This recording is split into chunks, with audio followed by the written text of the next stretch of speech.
की वीडियो में मैं आप लोगों के साथ protein, biotin, iron rich summer laddoo share करने वाली हूँ। और इस लड्डू की जो तासीर है वो ठंडी है। और ये जो लड्डू है ना, ये परफेक्ट है एकदम समर के लिए। बहुत ज्यादा गर्मी पड़ रही है तब भी इसको आप आराम से खा सकते हैं। ये लड्डू स्पेशली गर्मियों के दिन के लिए ही मैंने बनाया है। ये जो लड्डू है ना, इसमें शुगर नहीं है, इसमें खजूर नहीं है, इसमें कोई भी सूखा मेवा जैसे बादाम, अखरोट, काजू, पिस्ता कुछ भी नहीं है। इसमें सीसमी सीड भी नहीं है, ना इसमें पंपकिन सीड है। ये जो लड्डू है इसमें कोई भी सूखा मेवा नहीं पड़ा है, लेकिन इसके अंदर बहुत ज़्यादा प्रोटीन है, बायोटीन है, आयरन है, कैल्शियम है, विटामिन ए है, जो कि आपके बालों के लिए बहुत अच्छा होगा। इस लड्डू को गर्मियों के दिन में आपको स्पेशली खाना है, क्योंकि इसमें कोई सूखा मेवा नहीं है और सूखा मेवा गर्मी के दिन में आप खा भी नहीं सकते, तो इसीलिए इसमें मैंने कोई सूखा मेवा नहीं डाला है। इसकी तासीर ठंडी है। गर्मियों के दिन में अगर आप चाहते हैं ना कि आपके बाल बहुत तेज़ी से लंबे घने हो, बाल झड़े ना, तो ये लड्डू बहुत ज़्यादा हेल्प करेगा आपकी। और साथ ही साथ इस लड्डू के अंदर ना एंटी एजिंग प्रॉपर्टीज़ हैं। इसके अंदर बहुत ज़्यादा एंटीऑक्सीडेंट्स जो कि आपकी स्किन को ना बहुत लंबे समय तक जवान रखेगा, आपकी स्किन पे बहुत हेल्दी सा ग्लो लाएगा। तो ये जो लड्डू है वो आपके बालों के साथ साथ आपकी स्किन के लिए बहुत अच्छा है और आपके बोन्स के लिए बहुत अच्छा है। इस वीडियो के लास्ट में मैं आप लोगों को कुछ बहुत ही इंपॉर्टेंट टिप्स बताऊंगी, उसको जरूर सुनिएगा, तभी आपका लड्डू जो है ना वो पूरी तरीके से हेल्दी बन पाएगा। तो बनाने के लिए जो जो इंग्रेडिएंट की जरूरत पड़ेगी, उन सारे इंग्रेडिएंट का हेल्थ बेनिफिट आप गूगल पे सर्च करके देख सकते हैं और आपको पता चल जाएगा कि ये जो लड्डू है वो कितना ज्यादा न्यूट्रिशियस है। प्लीज इस वीडियो पे लाइक जरूर करिएगा और साथ ही साथ जितने लोग में शेयर कर सकते हैं ना, प्लीज शेयर जरूर करिएगा मेरी वीडियो को। मैंने बहुत मेहनत से और बहुत रिसर्च करके इस लड्डू को बनाया है, तो इतना तो बनता ही है ना कि आप लाइक कर दो और शेयर भी कर दो, जितना ज्यादा शेयर कर सकते हो। और अभी तक आपने सब्सक्राइब नहीं किया मेरे चैनल को तो प्लीज सब्सक्राइब जरूर कर लीजिएगा। Everyone, I am Garima and welcome to my channel. तो इस तरीके की बहुत सारी वीडियोस मैं और अपने चैनल पे लेके आऊंगी जो लिटरली बहुत ज्यादा बेनिफिशियल होंगी आपके लिए। तो सबसे पहले इस लड्डू को बनाने का तरीका देख लेते हैं। तो इस लड्डू को बनाने के लिए जो मोस्ट इम्पॉर्टेंट इंग्रेडिएंट है वो है ज्वार का आटा। यहाँ पे मैंने 500 ग्राम्स के करीब ज्वार का आटा लिया हुआ है। इसको धीमी आंच पे रोस्ट करना है। और जो ज्वार होता है ना, वो विश्व के हेल्दीएस्ट ग्रेन में आता है। सबसे ज़्यादा हेल्दी ग्रेन माना जाता है ज्वार को। तो इसी बात से आप समझ लीजिए कि ज्वार हमारे हेल्थ के लिए कितना ज़्यादा अच्छा होता है। तो इसको धीमी आंच पे रोस्ट करना है। इसमें मैं थोड़ा सा घी डालूंगी और घी के साथ रोस्ट करूंगी जब तक कि ये हल्का सा ब्राउन नहीं हो जाता ना, तब तक इसको लगातार चलाते हुए मैं रोस्ट करूंगी ताकि ये जले ना। तो जो होता है ना ज्वार, इसके अंदर प्रोटीन बहुत ज़्यादा होता है और हमारा जो बाल का जो सपोर्ट सिस्टम होता है ना, जो बिल्डिंग ब्लॉक होता है जिसको केराटिन कहते हैं, वो भी प्रोटीन से बना होता है। तो इसीलिए हेल्दी हेयर ग्रोथ के लिए, हेल्दी हेयर के लिए आपकी डाइट में भरपूर मात्रा में प्रोटीन होना चाहिए। और जो ज्वार होता है ना, वो गर्मियों के दिन के लिए बेस्ट होता है। गर्मियों के दिन में स्पेशली ज्वार खाया जाता है। इसकी तासीर बिल्कुल ठंडी होती है, तो इसलिए यहाँ पे मैंने ज्वार का आटा यूज़ किया है। ज्वार के अंदर बहुत ज़्यादा आयरन होता है जो अगेन आपके हेल्दी हेयर ग्रोथ के लिए चाहिए होता है। और साथ ही साथ इसके अंदर फाइबर बहुत ज़्यादा होता है जो कि डाइजेस्टिव सिस्टम के लिए बहुत अच्छा होता है। और इसके अंदर कॉपर, मैग्नीशियम, कैल्शियम होता है जो आपके बोन के फॉर्मेशन के लिए, बोन की टिश्यूज़ को स्ट्रॉन्ग करने के लिए बहुत ज़्यादा ज़रूरी होता है। और साथ ही साथ जो ज्वार होता है ना, वो क्या करता है, धीरे धीरे डाइजेस्ट होता है, तो इसकी वजह से आपका ब्लड शुगर का लेवल बहुत अच्छा रहता है। इसको मैंने रोस्ट कर लिया है। अब मैं इसको ठंडा होने के लिए ऐसे ही छोड़ दूंगी। जो नेक्स्ट इंग्रेडिएंट है वो है पॉपी सीड। मैंने यहाँ पे 200 ग्राम्स के करीब पॉपी सीड लिया हुआ है। अगर आप प्रेग्नेंट हैं तो पॉपी सीड मत लीजिएगा, लेकिन अगर आप प्रेग्नेंट नहीं हैं, आप मतलब नॉर्मल है, तो आप पॉपी सीड ज़रूर यूज़ करिएगा। पॉपी सीड की तासीर ठंडी होती है। इसके अंदर आयरन भरपूर मात्रा में होता है जो कि आपकी हेल्थ के लिए बहुत ज़्यादा ज़रूरी होता है। और जो पॉपी सीड होता है ना, इसके अंदर ऐसी प्रॉपर्टीज़ होती हैं जो इंसोम्निया में बहुत हेल्प करती हैं। अगर आपको इंसोम्निया की प्रॉब्लम है, रात में नींद नहीं आती है ना, तो आपके लिए पॉपी सीड बेस्ट है। और जो पॉपी सीड है, इसके अंदर बहुत ज़्यादा कॉपर और कैल्शियम होता है जो कि बोन फॉर्मेशन के लिए बहुत ज़रूरी होता है, बोन्स को स्ट्रॉन्ग रखने के लिए बहुत ज़्यादा ज़रूरी होता है। साथ ही साथ इसके अंदर ना बहुत ज़्यादा क्वांटिटी में जिंक होता है जो कि आपकी आंखों के लिए भी बहुत अच्छा होता है। और साथ ही साथ अगर आपको थायराइड की प्रॉब्लम है ना, तो ये बहुत फ़ायदेमंद होगा आपके लिए। अस्थमा के लिए भी बहुत अच्छा, जिसको अस्थमा की प्रॉब्लम होती है ना, उसके लिए भी ये बहुत अच्छा होता है। इसको धीमी आंच पे थोड़ी देर के लिए मैं रोस्ट कर लूँगी। उसके बाद इसको मैं ठंडा होने के लिए एक अलग बर्तन में निकाल दूँगी। तो देखा आपने, इसको भी मैं ठंडा होने के लिए छोड़ दूँगी। फिर उसके बाद जो नेक्स्ट इंग्रेडिएंट है वो है हमारा सनफ्लावर सीड। मैंने यहाँ पे 200 200 ग्राम्स यानी 200 ग्राम के करीब लिया हुआ है सनफ्लावर सीड। सनफ्लावर सीड के अंदर बहुत ज़्यादा बायोटीन होता है और इसके अंदर विटामिन ई बहुत ज़्यादा होता है, आयरन होता है और भी इसके अंदर अदर मिनरल्स होते हैं जो आपके हेल्थ के लिए बहुत अच्छे होते हैं। और जो सनफ्लावर सीड है इसकी तासीर भी ठंडी होती है, तो इसको भी आप ज़रूर इंक्लूड करिएगा। तो इसको मैं धीमी आंच के पे थोड़ी देर के लिए रोस्ट कर दूंगी। बहुत ज़्यादा देर के लिए इसको रोस्ट नहीं करना है, लेकिन एक बात का ध्यान रखिएगा, इसको ना लगातार चलाते ही रहिएगा, अदरवाइज़ ना ये बहुत जल्दी जलने लगता है। तो इसलिए आपने देखा जैसे मैं यहाँ पे इसको लगातार चला रही हूँ और आँच बिल्कुल भी धीमी होनी चाहिए। धीमी आँच पे मैं थोड़ी देर के लिए रोस्ट करूँगी। हल्का से ये ब्राउन हो चुका है, अब मैं इसको ठंडा होने के लिए निकाल दूंगी एक अलग बर्तन में। प्लेट में ही निकालिएगा, जल्दी ठंडा हो जाता है। तो इसको भी मैं निकाल दूंगी ठंडा होने के लिए। और जो नेक्स्ट इंग्रेडिएंट है ना वो आपके लिए बहुत ही ज़्यादा अच्छा है, गर्मियों के दिन के लिए बहुत अच्छा है। और ये इंग्रेडिएंट है मखाना। तो मैंने यहाँ पे 100 ग्राम्स के करीब मखाना यूज़ किया हुआ है। इसको मैं धीमी आंच पे रोस्ट करूँगी। मखाना हमारे हेल्थ के लिए बहुत अच्छा होता है और इसकी तासीर ठंडी होती है, गर्मियों के लिए बेस्ट होता है ये। और जो मखाना होता है ना इसके अंदर बहुत ज़्यादा एंटीऑक्सीडेंट होता है जो कि as a anti ageing work करता है आपकी स्किन पे। और साथ ही साथ इसके अंदर बहुत ज़्यादा कैल्शियम होता है, मैग्नीशियम होता है, मैग्नीज होता है और इसके अंदर पोटेशियम होता है बहुत ज़्यादा। तो ये हमारे बोन के हेल्थ के लिए बहुत अच्छा होता है और ये ब्लड शुगर लेवल को बैलेंस करने का काम करता है। और साथ ही साथ ये हमारे बोन्स के लिए बहुत अच्छा होता है। इसके अंदर कैल्शियम बहुत ज़्यादा होता है, तो ये आपके बोन्स को बहुत ज़्यादा स्ट्रॉन्ग रखता है। और इसके अदर हेल्थ बेनिफिट्स भी हैं। ये इसके अंदर और भी अदर प्रॉपर्टीज़ होती हैं जो आपके हेल्थ के लिए बहुत अच्छी होती हैं। तो मखाना को बहुत हेल्दी स्नैक भी बोला गया है ना। अगर आपको स्नैकिंग करने की आदत है तो आप मखाना ज़रूर रखा करिए। इसको धीमी आंच पे थोड़ा सा रोस्ट कर लीजिए। हालांकि मैं अलग से एक वीडियो ज़रूर शेयर करूँगी आप लोगों के साथ हेल्दी स्नैक के ऊपर, तो ये भी देख सकते हैं। अभी मैंने इसको रोस्ट कर लिया है, अब मैं इसको ठंडा होने के लिए छोड़ दूँगी। तो इसको भी मैं ठंडा होने के लिए ऐसे ही रख देती हूँ। और अभी जो जो चीज़ें मैंने रोस्ट की थी ना सारी चीज़ें ठंडी हो चुकी हैं, तो इसको मैं मिक्सर जार में डाल दूँगी। सनफ्लावर सीड है, इसको मैंने मिक्सर जार में डाला।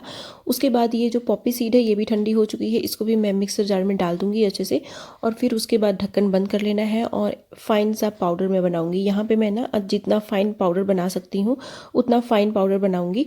तो अभी आप देख सकते हैं एकदम अच्छा सा पाउडर जो है वो बन के रेडी हो गया है। अब मैं क्या करूँगी, इसको एक बर्तन ले लूँगी और उसमें डाल दूँगी। और फिर उसके बाद मैं जो नेक्स्ट इंग्रेडिएंट है वो भी रोस्ट करूँगी। ये भी ठंडा हो चुका है, मखाना है हमारा, मखाना भी ठंडा हो चुका है। इसको भी मैं अच्छा सा फाइन सा पाउडर बनाऊंगी। अब मैं मखानों के साथ ही हैंडफुल ऑफ ग्रीन कार्डमम यानी हरी वाली इलायची को भी इसमें डाल दूंगी। हरी वाली इलायची डालने से ना टेस्ट बहुत अच्छा आता है और साथ ही साथ जो हरी वाली इलायची होती है उसके अदर हेल्थ बेनिफिट्स भी होते हैं, तो आपको हेल्थ बेनिफिट भी उसके मिल जाएंगे और टेस्ट भी बहुत अच्छा आ जाता है। देख सकते हैं फाइन पाउडर बन गया है, तो उसको मैंने डाल दिया। अब मैं नेक्स्ट इंग्रेडिएंट ले रही हूँ, जो सूखा नारियल होता है ना उसको ले रही हूँ। यहाँ पे मैंने 500 ग्राम सूखा नारियल लिया हुआ है। तो आपको फ्रेश नारियल नहीं लेना है, सूखा नारियल ही लेना है। और ये नारियल जो है स्किप बिल्कुल भी नहीं करना है आपको। नारियल सबको इजीली अवेलेबल होता है, तो नारियल बिल्कुल भी स्किप मत करिएगा, इसको ज़रूर डालिएगा। गर्मियों के दिन के लिए नारियल बेस्ट होता है। इसका जो तासीर होता है ना वो ठंडा होता है बिल्कुल भी, और गर्मियों के दिन में ये आपके बॉडी को भी ठंडा रखेगा, हीट स्ट्रोक से भी बचाएगा और साथ ही साथ इसके बहुत सारे हेल्थ बेनिफिट भी हैं जो आपको मिलेंगे। ये जो ज्वार का आटा जिसको मैंने रोस्ट किया हुआ है ना घी में, उसको मैं यहाँ पे डाल दूंगी। और यहाँ पे इसको मिलाने के बाद मैं सारी चीज़ों को स्पून से मिला के एक कर लूँगी, ताकि ये जो हमारा पाउडर है वो एक समान हो जाए, अच्छे से मिक्स हो जाए, सब चीज़ें सारी चीज़ें एक दूसरे में मिक्स होके एक ही चीज़ हो जाए, ठीक है। फिर उसके बाद मैं यहाँ पे चल रही हूँ अब लड्डू बनाने। तो लड्डू बनाने के लिए मैंने पैन रखा, उसमें मैं 3 टेबल स्पून के करीब शुद्ध देसी घी डाल रही हूँ। ये घी बिल्कुल भी प्योर है, मैंने घर पे ही बनाया है। इसकी रेसिपी भी जल्दी ही शेयर करूँगी मैं आप लोगों के साथ। उसके बाद 400 ग्राम्स के करीब मैंने यहाँ पे गुड़ डाला है। देखिए गुड़ आप अपने हिसाब से डालिएगा, ज़्यादा भी कर सकते हैं आप, कम भी कर सकते हैं। अगर आप ज़्यादा मीठा खाते हैं तो थोड़ा सा ज़्यादा ही ऐड करिएगा, कम खाते हैं थोड़ा सा कम ऐड करिएगा। वैसे गुड़ हमारे हेल्थ के लिए अच्छा होता है, इसके अंदर आयरन होता है और ये अनरिफाइंड है तो आपके हेल्थ के लिए अच्छा है। शुगर तो यहाँ पे यूज़ ही नहीं करना है आपको, ठीक है, शुगर बिल्कुल भी यूज़ नहीं करना है, गुड़ ही यूज़ करना है आपको। फिर उसके बाद मैंने थोड़ा सा पानी इसमें डाला, और पानी डालने के बाद आपको बहुत ध्यान रखना है ना कि जब ये मेल्ट हो जाता है उसके बाद थोड़ी देर के लिए इसको उबाल आने के बाद थोड़ी देर के लिए पका लीजिए इसको। देखिए ना पका रही हूँ ना मैं, थोड़ी देर के लिए ऐसे ही पकाना है आपको, क्योंकि इसमें पानी हमने ऐड किया है ना, तो इसको पकाना बड़ा ज़रूरी है, अदरवाइज़ आपका लड्डू ख़राब भी हो सकता है। तो इसको पकाइएगा थोड़ी देर ज़रूर, बहुत ज़्यादा देर नहीं, 2 मिनट धीमी आंच पे, ठीक है। उसके बाद ये जो पाउडर है, मिक्सचर है, इसको मैंने डाल दिया। और फिर उसके बाद ना 500 ग्राम्स के करीब मैं और डेसिकेटेड कोकोनट ऐड कर रही हूँ। इसको शायद नारियल का बुरादा भी बोलते हैं। तो डेसिकेटेड कोकोनट 500 ग्राम्स ऊपर से मैंने मिलाया।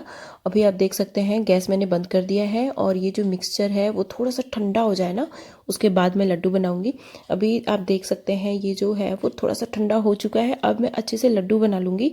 और ये जो लड्डू है ना, मैं आपको बताऊं, इसके बहुत सारे हेल्थ बेनिफिट हैं, बहुत सारे। इसके अंदर बहुत ज़्यादा प्रोटीन है, जो आपके बालों के लिए बहुत ज़रूरी होता है। बहुत ज़रूरी पोषक तत्व है आपके बालों के लिए प्रोटीन, क्योंकि केराटिन प्रोटीन से बना होता है। केराटिन आपके बालों का बिल्डिंग ब्लॉक होता है, और इसीलिए आपको आपके डाइट में प्रोटीन का होना बहुत ज़रूरी है। इसमें बहुत ज़्यादा प्रोटीन है, और बायोटिन इसके अंदर बहुत ज़्यादा है, जो आपके बालों के लिए अगेन बहुत ज़्यादा ज़रूरी होता है। इस लड्डू में आयरन बहुत ज़्यादा है, जो कि अगेन आपको चाहिए होगा, ठीक है।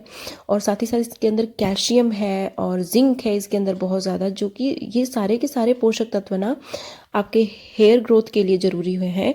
मतलब आपके बालों के लिए तो ज़रूरी है ही, आपकी स्किन के लिए बहुत ज़रूरी है, क्योंकि इसके अंदर बहुत सारे एंटीऑक्सीडेंट हैं जो एज ए एंटी एजिंग काम करेंगे, आपकी स्किन को बहुत दिन तक जवान रखेंगे।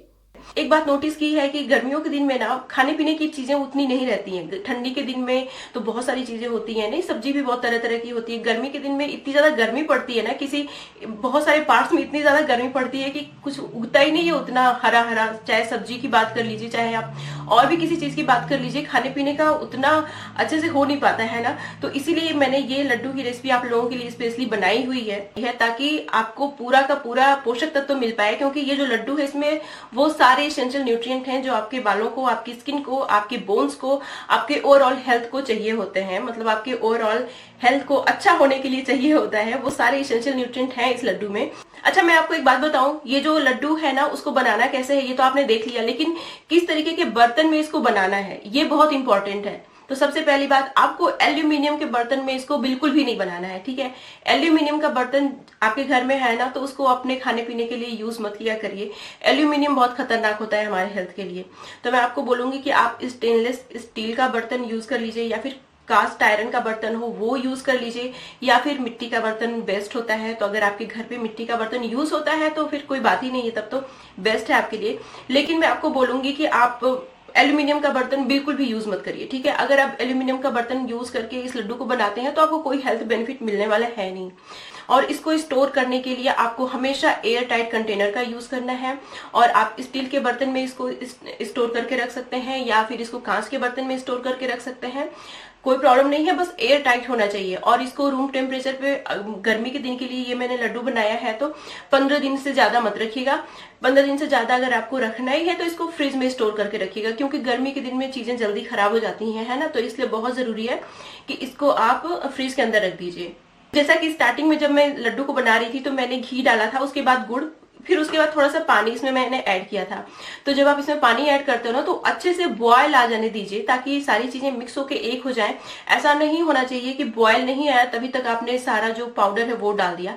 तो सबसे पहले आप जब गुड़ डालते हो उसके बाद पानी डालते हो तो अच्छे से थोड़ी देर के लिए, 2 मिनट के लिए इसको अच्छे से पक जाने दीजिए, अच्छे से उबाल आ जाए। उसके बाद 2 मिनट के लिए इसको पका लीजिए, उसके बाद सारी चीजें इसमें ऐड करके आप लड्डू बनाइए, ठीक है। तो इस लड्डू को खाने का सबसे सही समय है मॉर्निंग का। आप मॉर्निंग में ब्रेकफास्ट के टाइम इसको आप आराम से खा सकते हैं। बहुत सारे लोग पूछते हैं कि डेली कितना लड्डू कंज्यूम करना है। देखिए, वो तो आपके ऊपर डिपेंड करता है कि आप कितने अच्छे से खाना खाते हैं। अगर आपने बहुत अच्छे से अपना ब्रेकफास्ट, लंच और डिनर सब कुछ किया हुआ है तो आप दिन भर में इसको सिर्फ एक बार खाइए। लेकिन अगर आपको लगता है कि आपने अच्छे से ब्रेकफास्ट नहीं किया या फिर लंच नहीं किया तो आप इसको 2 बार खा सकते हैं, एक बार सुबह और एक बार शाम को। जैसे बहुत सारे लोग पूछते हैं कि इसको बच्चे खा सकते हैं कि नहीं खा सकते हैं। देखिए, मेरा 2+ ईयर का बच्चा है, मैं उसको देती हूँ ये खाने के लिए। तो आप आराम से अपने बच्चे को ये सारी चीजें दे सकते हैं, क्योंकि इसमें बहुत सारे पोषक तत्व हैं जो आपके बच्चे के ग्रोथ के लिए बहुत अच्छे होंगे। तो आप अपने बच्चे को इसको आराम से दे सकते हैं। और साथ ही साथ बहुत सारे लोग पूछते हैं कि इसको प्रेग्नेंट वुमेन खा सकती है कि नहीं। देखिए, प्रेग्नेंट वुमेन की जब भी बात आती है तो मैं बोलती हूँ कि आप अपने डॉक्टर से कंसल्ट करिए। इंग्रेडिएंट आप देख लीजिए, आप अपने डॉक्टर से पूछ लीजिए सारे इंग्रेडिएंट के बारे में कि इसको कंबाइन करके हम लड्डू बना के खा सकते हैं कि नहीं, आपके डॉक्टर आपको बता देंगे। जब भी आप प्रेग्नेंट हो कभी भी रिस्क नहीं लेना चाहिए। तो ये थी मेरी आज की वीडियो। इस तरीके की बहुत सारी वीडियोस मैं अपने चैनल पे लेके आती रहती हूँ जो कि नो डाउट बहुत ज्यादा बेनिफिशियल होंगी आपके लिए, क्योंकि मैं सिर्फ एक्सटर्नल एप्लीकेशन की बात नहीं करती हूँ। मैं हमेशा आप लोगों को बताती हूँ कि किस तरीके से आप न्यूट्रिशियस फूड भी लीजिए जिससे कि आपकी बॉडी में प्रॉपर तरीके से पोषक तत्व रहें और आपके बालों की ग्रोथ के लिए जो चीजें चाहिए होती हैं वो आराम से मिल जाए और आपके बाल लंबे घने हों। तो अगर आपको इस तरीके की बहुत सारी वीडियोस देखनी है तो प्लीज मेरे चैनल को सब्सक्राइब जरूर कर लीजिएगा और साथ ही साथ लाइक जरूर करिएगा। बहुत मेहनत से मैंने वीडियो बनाई है तो प्लीज लाइक जरूर करिएगा और साथ ही मेरी वीडियो को ना जितने लोग में शेयर कर सकते हैं प्लीज शेयर जरूर करिएगा। और अब मिलते हैं नेक्स्ट वीडियो में, तब तक के लिए बाय एंड स्टे हैप्पी।